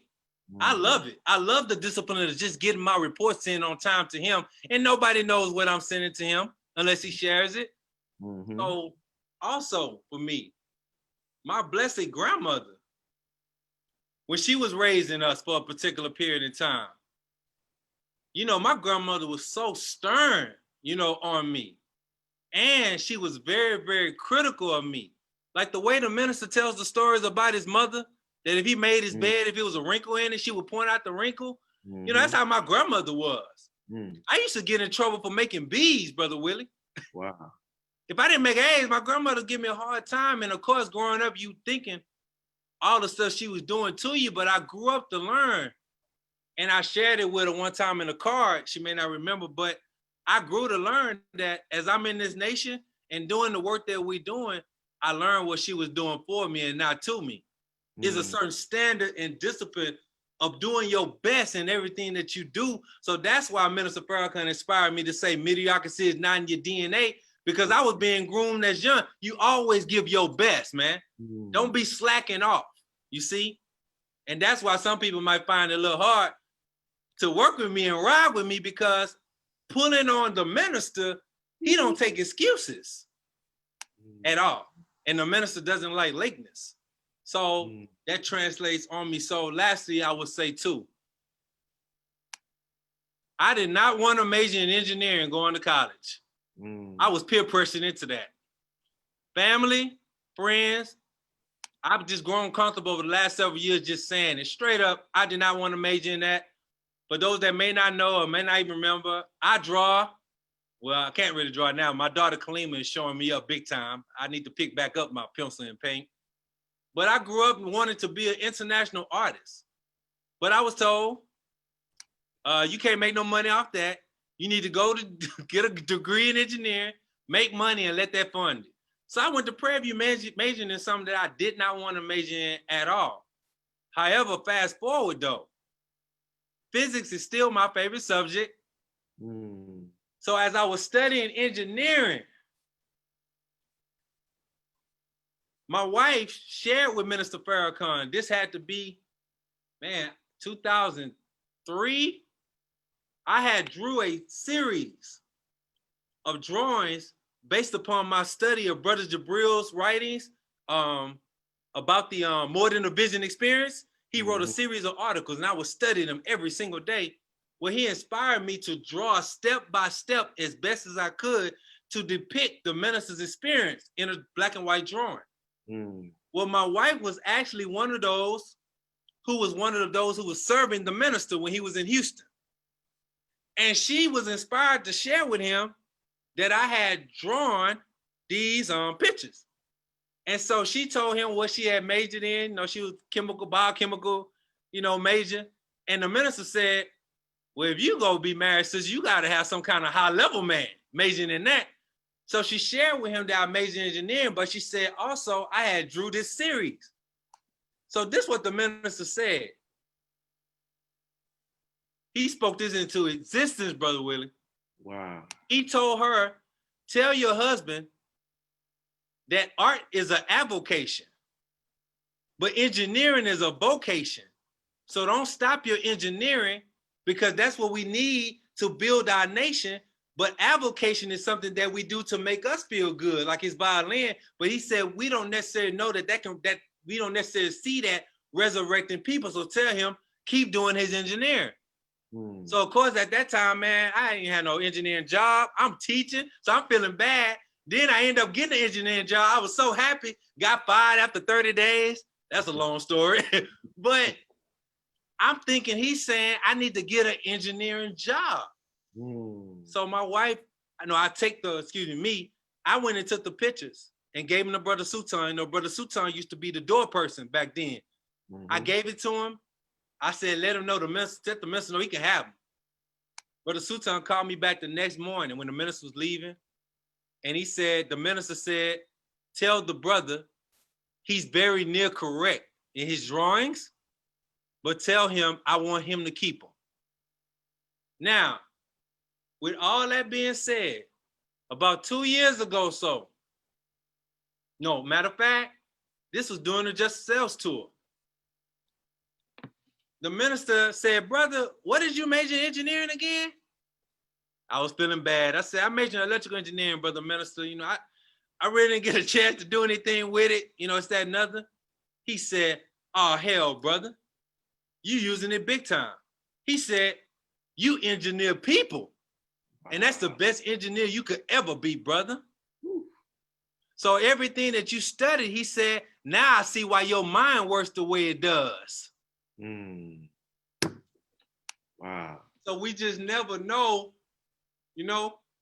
I took a lot of abuse from people thinking that I was supposed to be that corporate dude. Even though I was in the nation, people had this grandiose idea that Jesse's supposed to be the corporate dude. That wasn't for me. I'm supposed to be in this engineering position, helping the Messiah to engineer the resurrection of our people, man. Wow. And look at your name. And look at your name. That's what he said. By the grace of Allah. All praises due to Allah. So it takes patience with yourself. That's true. That you have to endure and know that Allah is going to give you that confirmation when you don't know it, but you have to learn to be quiet. Don't overlook your process and what you're going through because you never know at that moment that Allah is going to connect those dots for you and give you that, as Oprah Winfrey say, that aha moment. And that's why I have loved this moment of shelter in place, being in my chamber with my family, but most importantly, as he said, being in my chamber with my creator, with the God, because it has helped me to connect a whole lot more dots that I pray to Allah is helping me to be a better helper, a better brother, a better husband, a better friend and supporter, and just overall a better Muslim that I could be better value to Allah. Praise be to Allah. I gotta ask this question, and then we're gonna. It will be this last because you mentioned it. You doing like Brother Ishmael now? I know. And because I thought about yesterday, we had a brief little Zoom planning conference with our student regional minister, and we were talking about also the importance of showing the diversity of the Honorable Minister Louis Farrakhan. A lot of times we see the clips of him calling out white supremacy and stuff like that, but we also don't see the divine in the divine in human environments, right? So when you talk about, you mentioned it, what can you share? Because you've seen the Honorable Minister Louis Farrakhan and his interaction with his children. You mentioned Brother Louis. So can you share anything, and then we'll close out with the next question, and that'll be it, inshallah. Yes, sir. So the first time I was blessed to be at the farm, this was after the Ask Farrakhan Town Hall meeting, September 26, 2012. That was at the final call. That next day, he invited us up to the farm to give him a report. Myself, I think Brother Bernard, Brother Ahmed, Minister of Information, and others. Just letting them know what was the feedback from it, because that was the first time it had ever been done. Then he invited us for dinner. So most of them had to leave. They had already had their flights, and some of them left. Now I don't know what they was thinking. I would have changed my flight. I was like, I don't care. I called the flight. Like, I need to leave Monday or whatever day that was. I think it was that Thursday. So when I'm sitting in the living room, the minister was talking to some of his younger sons. And he was getting on them, about laziness and discipline and being better with money. It's, like a father. So I'm like, this ain't none of my business. I'm trying to leave.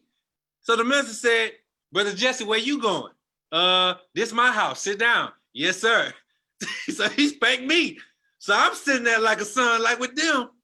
And he's talking to them about cars that they need. And he's saying, we've done this and we're trying to get you this job. And so it was like a father talking to his sons. And I had never seen that. So like for any father out there that may be having some issues with your son, the minister has to address issues with his children. He's a father. So I got a chance to see that now. I will be honest. I was a little uncomfortable too. It was my first time because I knew them and know them. So I didn't want to think that somehow I'm seeing them get done up. But because they know by the grace of Allah, I'm a genuine brother and I've been like that. And I never would even say their names or who they are. And I never ran off and told them I saw so-and-so. So to this day, I'm very close to those sons still to this day. But I got a chance to see the minister in that role, like that. The other side, man, let me tell you all something. Minister Farrakhan, love him some Mother Khadijah. Speak on it, man. Oh my goodness. Speak on that. And let me tell y'all something. Minister Farrakhan loves him some Mother Khadijah.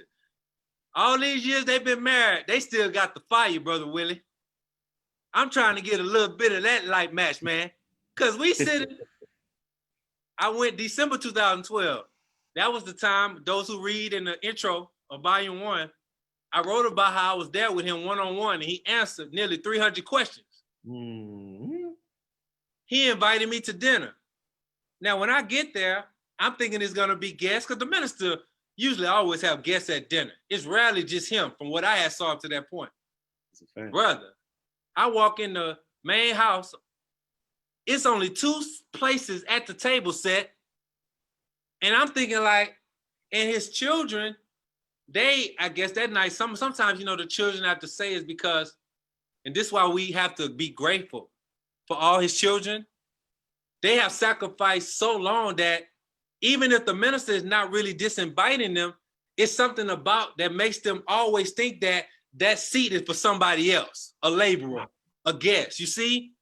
So we have to protect ourselves from judging the minister's children, man. It's been tough for them. We have to encourage them, show love, because they'll even disinvite themselves, even when they always invited now, because of just pain that seat has always been for us. The minister been feeding us. So in this moment, I'm thinking like the sons, they gonna come eat with us. They didn't. they stayed in the other room. So it was just me and the minister at the table. And because he had talks all day teaching, and naturally I'm like that at the table, I really don't say anything until the minister calls me, because I really just like to really hear what the minister had to say. I can't do a lot of talking when the minister's at the table. But this day, we was watching a movie. Yes, the minister watches movies. We was watching TV, Brother Willie. Yes, the minister does flip his remote, or as he called it, he changes the dial on his remote. Him and Mother Khadijah starts watching a movie. I can't even remember what it was, but Carmen, the rapper, was in it. So we're eating. Mother Khadijah's on her favorite couch spot. She got a TV table, and it's just a beautiful setting. So then Mother Khadijah says, Jean, that's what she called her. And don't y'all call the minister that. She said, Jean, how'd you like those beats? He said, what did you say? Said, how did you like those beats? Now, I have to be honest, I've never been a person that really ate beets, but they had them beets tasting like cranberry on so-called Thanksgiving Day. I was like, man, this stuff good. Whoever baked this whipped it up. So the minister said, the beets? She said, yes, how'd you like them? I had them to make it a special way. The minister said, oh, they were sweet, but I think you sweeter. And I was like, go ahead. I literally was like, in my head, I said, go ahead, brother minister. And then I said out loud, I said, oh, brother minister. And he looked over at me and I looked down. I said, man, that man still got the fire, y'all. And then Mother Khadijah said, oh, you need to quit. And so it just was this loving bond, always. The minister is so loving and so meek and so careful in the way he handles his wife. And so that love and that bond of it, to see it up close like that, you know, it's been such a blessing. They've taught me a lot of where I've had to correct myself and improve myself being a husband and still striving. Because, man, to see the example, man. Now, have I seen her get on him? Oh, yeah. When the minister is talking, as she considers it, not me, she'll consider him talking too much. She'll hit the table. Gene, finish your food. And the minister will stop for a moment, eat a little bit, start back talking. Then she'll get that look. He'll just smile. And I just be like, wow, they a married couple. So it's so important. This again through testimonies. And I'm gonna share something with you all that the minister said to me on the phone after he heard the second episode of the Blessing Teacher 2.0 podcast that we launched. He said, see, brother, he said, when you bear witness, he said it's so different because you humanize the minister. He said, you sit up and tell stories of how I call you 5 in the morning, you had the Barry White voice. He said, I love hearing things like that because you humanize the minister. And he said, yes, some of my ministers, they can really teach on the minister and talk about me from scripture. But he said, when you just stick to that, you put me out on Pluto. Oh, you got to let that sink in. But he said, when you bear witness to those intimate things that you have experienced to the minister, you humanize him and make him reachable to the people. Say that, brother. So that's why I like to share those things that I can share, because you let the people know that Jesus said, I go away to prepare a place for you, that where I am, you may be also. Well, Jesus wasn't saying that without a process attached to it. So when we humanize him, we let people know that he's in the process still. And we're in the process too.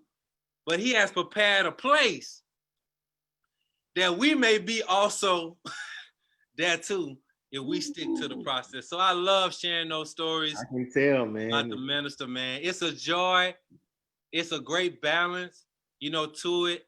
And that's why when we're sharing the content on social media, one of our great things that we can do of service is that in people that's in our network, that's in a particular endeavor that we see them talking about, why don't you share clips of the minister talking about that subject in that circle on your page? If you see people on your network beefing back and forth about male and female relationship, won't you share just a clip from the minister? It's just strategic. You're not condemning them or anything, but you strategically inviting them to watch and show them that the minister has a 65-year catalog where he's addressed everything, and we can't just narrow him down to the same 6 clips that keep rotating every 48 hours. Yeah, brother. That does a disservice. Ooh, brother, you speaking from your heart. The people that's in the chat rooms are loving it. And before we get into this last question, for those who are watching, I sent you some of the comments that people made on Zoom. But for those who are in Facebook who are watching, and those who watch this video after we post it, please take a moment, some time, and type in. Don't worry about how long it is. Just say, what are you gaining from this interview? What stood out to you? What story that he shared stood out to you? We need those comments. So please take the time out and post that. Please. I put pretty please in the comments. I'm begging you to do it because we feedback. So I know there's a bunch of questions I could have asked, I haven't asked, and people are asking for part 2, and we definitely need to do a part 2. We have, for the month of August, every Sunday is booked up, and we're going to look for in September. So we'll talk, brother Qiyam. So was there any question you would have wanted me to ask you that I didn't ask you? If there's anything you wanted to say that you didn't have the opportunity to say, if so, here's your opportunity right now. Yes, sir. I would just close and say, first of all, I want to thank Allah for you, dear brother, in doing this series. The Honorable Minister Louis Farrakhan stated to me at a certain point that the white man hasn't built a device that will ever be able to measure how far the word has gone through these contraptions. Mm-hmm. So when you're doing a series like this, and you got Brother Josh and what he's doing, and Brother Ben and what he's doing, and those that are doing all these kind of series of interviewing people, we make him look at the views, the reshares, and the comments, but in truth, you never really know where these are going. So I want to encourage you, my beloved brother, keep going. Don't stop. And if people who deny don't want to accept it, don't let it frustrate you. There's some witnesses out there that want to get on the witness stand. I think after we called out some today, I think they might have to step up, today. But I want to encourage you to keep doing this. And I'll just say, I want to thank my family. I have to give credit where credit is due. My wife has suffered a lot for me to be able to even serve in this capacity. She has endured a lot. And I'm telling you that this shelter in place, this has been the most consecutive months I've been home, with the exception of breaking my ankle 2 years ago. I can't remember a time I've been home this many weeks in a row. I've been on the road, gone. Many don't know that during the first Twitter tour on behalf of the minister, Brother Willie, I did nearly 70 cities. And my wife told me I hadn't been home during that time, leading up to 10/10/15. I hadn't been home for 30 straight days in almost 3 years. Damn. So my daughter has had to suffer the absence, And that's why I have to always honor her. And the minister has told all of us that no matter what you're going through in your marriage, when you're in this space and have to serve him in this capacity, we have to show more honor and respect for the sacrifices that our wives are making. Whether student minister, captain, and then those of us who are called to make that extra sacrifice that's confined to the labor, man, we have to show more honor, man. To our wives and those sisters who are in that capacity, you have to show honor to the husband that's sacrificing so we can serve like this, because it's not easy. So that's why I'm grateful for this time period. And I just thank the Honorable Minister Louis Farrakhan that he the one showed me that example. In the Teaching 2.0 book, somebody asked him, with his rigorous schedule, how is he being able to make time for his family? He answered on Twitter that unfortunately his family has suffered, but he said he's been doing his best to make up for lost time. Better late than never. So transparent. So I thank him for his love. I thank him for allowing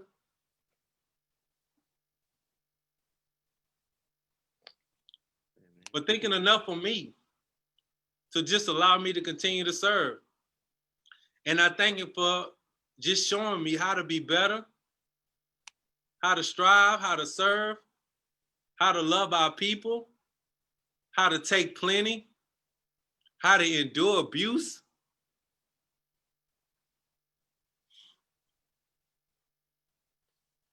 And I thank his family, because I wouldn't be able to do this where his family had not sacrificed, and all those before us. And I want to thank all my family. I don't want to seem like this some farewell piece, but all my family who still might not understand, as we call my nickname is JJ. You might not understand what's going on with me, and you really hasn't been able to embrace it. But I pray that God will lead you into the understanding that this is not some ordinary thing that's been happening with me. And I'm grateful to my believing family in Muhammad Mosque number 45, because that's where I've been nurtured at and grown. And even though you put an offer on the table at the beginning, I have to tell you, I've been offered many a salary caps around the nation to move. But I love my Mosque 45 family. And there's no other mosque I'd rather be at, although I love my whole nation. I'm not set tripping. Yes, sir. But I'm just grateful for this opportunity. I look forward to, inshallah, part 2. Definitely. And Allah willing, we'll continue to testify. And I encourage all the believers, let's keep on pushing, keep on testifying.